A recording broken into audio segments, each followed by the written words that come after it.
I'm going to talk about a literary episode in the history of Russian-Jewish relationships, namely the representation of Jewish characters in the stories of Varlam Shalamov. Shalamov had spent almost 2 decades in the Soviet concentration camps and then wrote about them. He was neglected for a long time, but now he is recognized not only as one of the 2 major Gulag writers, but also as a classic of modern Russian literature. The other major Gulag writer is, of course, Alexander Solzhenitsyn. Solzhenitsyn was often, and not without reason, suspected of anti-Semitism, or at least of a lack of sensitivity to the Russian Jewish predicament. No such suspicion can be leveled at Shalamov. In his autobiographical tale, The Fourth Vologda, Shalamov recollects how his father, a Russian Orthodox priest, took him to see a synagogue. It must have been the famous wooden synagogue of Vologda, which was repurposed after the revolution and pulled down in the 1960s. So he took him to the synagogue and said, "This is a prayer house of the people of a different faith. A synagogue is the same as a church, and God is one."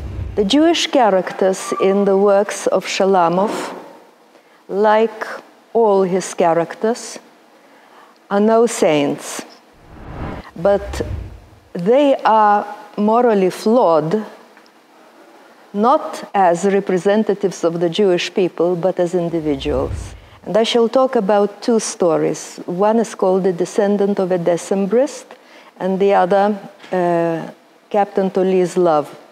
The protagonist of A Descendant of the Decembrist is Sergei Lunin, a camp doctor, a prisoner, works as a doctor, though he had not finished. He was arrested while still a student.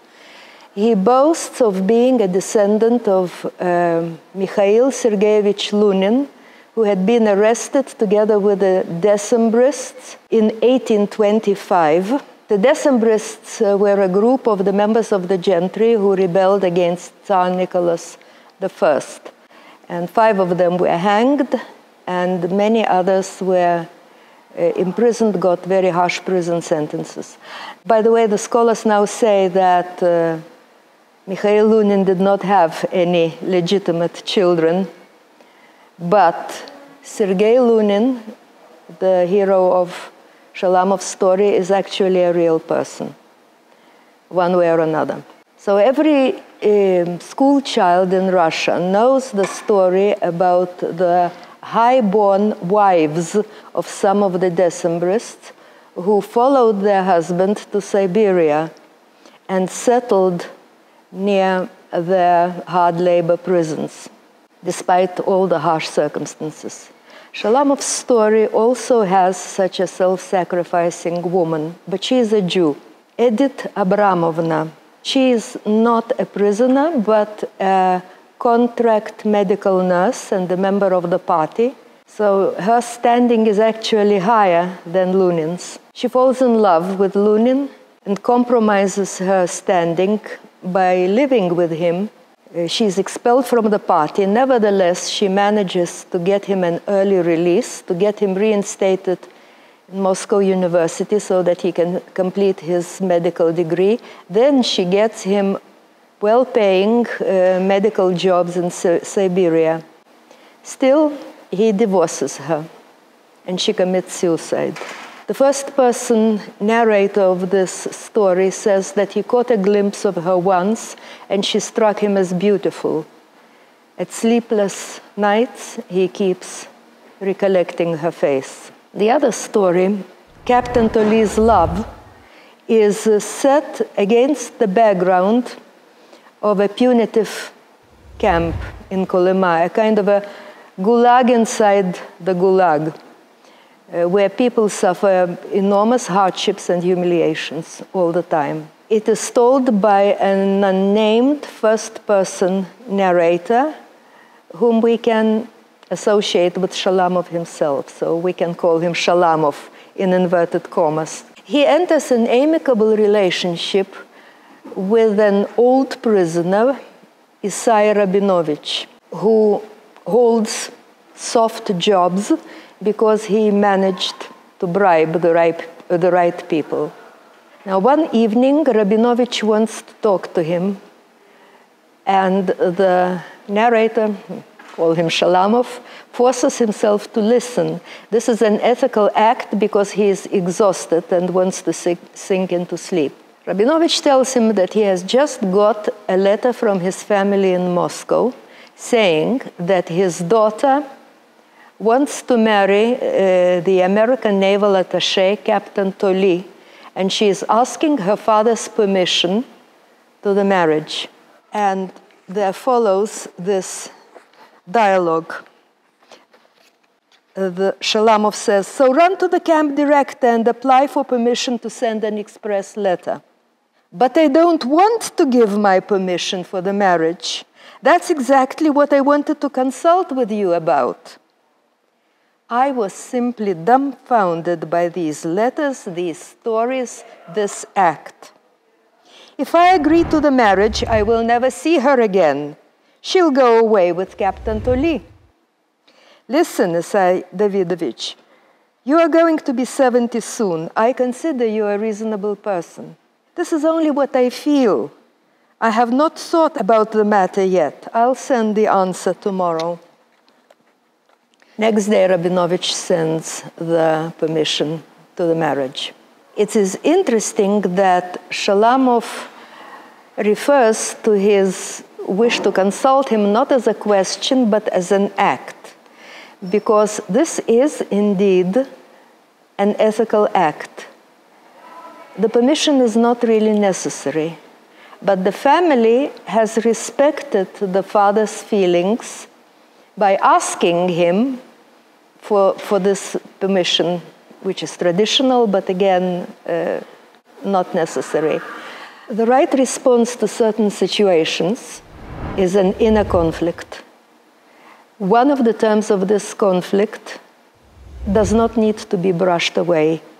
Because the father is a powerless prisoner does not mean that his paternal feelings should not be taken into account. And the family actually respects them by sending this request, and he acts accordingly.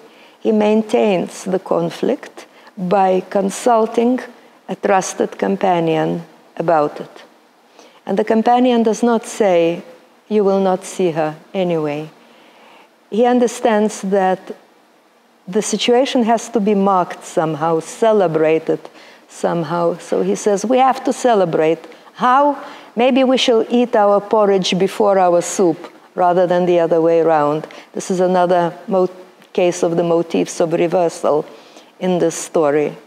It is as if the ethical sophistication of these two people resonates with each other, even though they could not be more different in other ways. Now, earlier in the same story, Rabinovich singles out Shalamov because he says, "You must be a good person because you never say filthy things about women."